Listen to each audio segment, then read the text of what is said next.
Welcome to Penrose Learning, where we make understanding easy. You begin by verifying prerequisites: subscription, resource group, and contributor access so operations succeed. Once confirmed, create or select a recovery services vault in the VM region. This is where snapshots live. Make sure backup policies are available. Default works for quick setup. Next, register the VM with the vault using the backup item action in Portal or as backup CLI. This attaches the VM to protection. Explain why.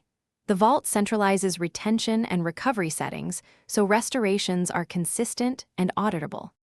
Once the VM is registered, configure the backup policy. Choose daily or hourly frequency and retention windows that meet your RTO/RPO goals, because policy drives cost and recovery speed.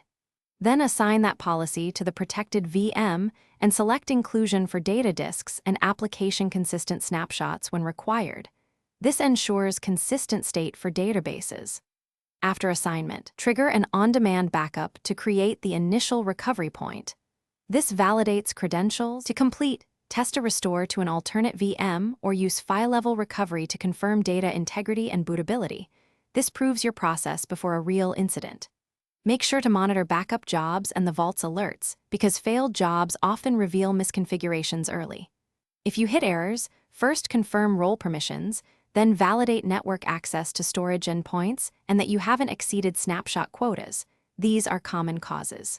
Finally, rerun an on-demand backup after fixes to confirm success.